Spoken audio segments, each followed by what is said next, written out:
Bonjour et bienvenue depuis Rabat. On se retrouve toujours aux Atlantic Dialogue 2025. On poursuit notre échange avec Monsieur Ravir Colomina, représentant spécial pour le voisinage méridional de l'OTAN. Bonjour Monsieur Ravir, ravi de vous avoir avec nous ici au plateau MAP TV. Selon vous, quelle est la nouvelle approche de l'OTAN envers le voisinage méridional depuis le sommet de Washington?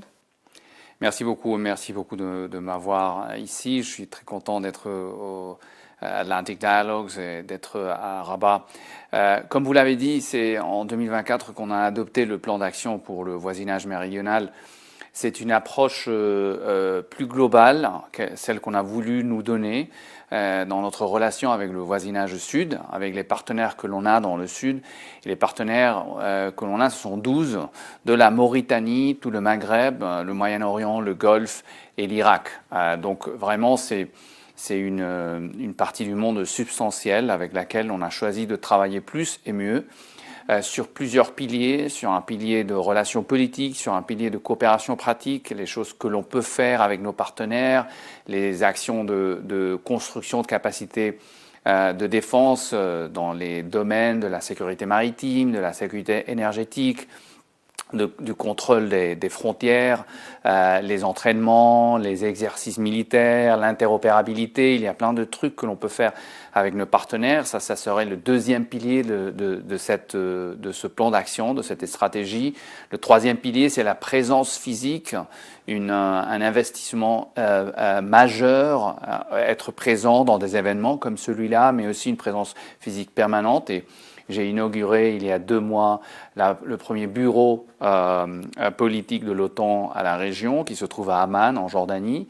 Et le troisième pilier, c'est la relation avec les organisations régionales et internationales, avec l'Union européenne, avec les Nations unies, mais aussi avec l'Union africaine, la Ligue des États arabes ou le Conseil de coopération du Golfe. Alors, quelle est l'approche de l'OTAN envers ses partenaires, notamment le Maroc? La relation que l'on a avec nos partenaires du Sud vient de loin. L'année dernière, en 2024, on a célébré le 20e anniversaire de la relation avec les pays du Golfe et le 30e anniversaire avec les pays du dialogue méditerranéen, dans lequel s'inscrit la relation avec le Maroc. Donc c'est une relation qui est déjà longue et importante pour nous, mais on a choisi de l'approfondir. Et en particulier avec les pays qui ont choisi d'avoir un investissement majeur dans la relation bilatérale avec l'OTAN. C'est le cas du Maroc, un pays avec lequel on travaille très bien dans notre relation de partenariat sur plusieurs sujets comme ceux que j'ai mentionnés, la lutte contre le terrorisme, le contrôle des frontières, la sécurité maritime, mais aussi des aspects comme le cybride ou le hybride, des sujets sur lesquels on peut aussi travailler. On est en général très content avec la relation politique et en coopération pratique qu'on a avec le Maroc et on voudrait continuer avec une relation de ce genre. Merci beaucoup, Monsieur Ravir. Ravi de vous avoir avec nous sur Plateau MAP TV. Quant à vous, chers téléspectateurs, on se retrouve bientôt pour une autre couverture. À très bientôt.